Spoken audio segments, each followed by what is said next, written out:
ჭადრების ბაღში საღდგომო პასკებითა და კვერცხებით შესრულებული კომპოზიციების გამოფენა გაყიდვა რეგიონალური მასშტაბით გაიმართება.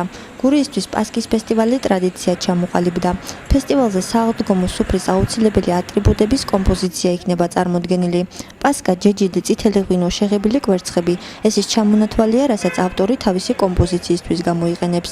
ფესტივალის მიზანი საზოგადოების წინაშე არსებული საღდგომო სუფრის გაწყობის, ტრადიციის ჩვენების და კულინარ დიზაინერების გამოვლენასთან ერთად საქველმოქმედო ხასიათსაც ატარებს.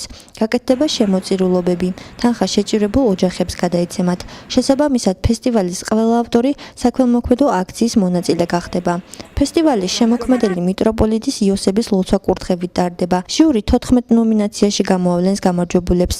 ჟიურისგან დამოუკიდებლად საკუთარ ფავორიტებს ხალხიც აირჩევს და თავიანთი რჩეულების სახელებს ყუთში მოათავსებს. დღეს ორგანიზატორებმა მოსაწვევები დაარიგეს.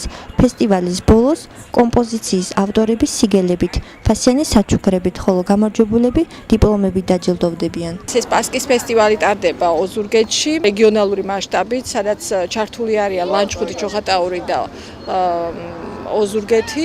აქ წარმოდგენილი იქნება ძალიან საინტერესო კომპოზიციები სხვადასხვა სახით, იმდენი საინტერესო დიზაინერ კულინარი ქალბატონი იღებს მონაწილეობას, რომ არ ვიცი, არჩევაც კი გვიჭირს ხოლმე, რომელი არის უფრო ერთმანეთზე საინტერესო. დაწესდება საერთოდ სხვადასხვა ნომინაციები, ამასთან დაკავშირებით იმუშავებს გარკვეული ჟიური და მე ვფიქრობ, რომ ჟიურის მიერ არ იქნება ეს ძალიან იოლი.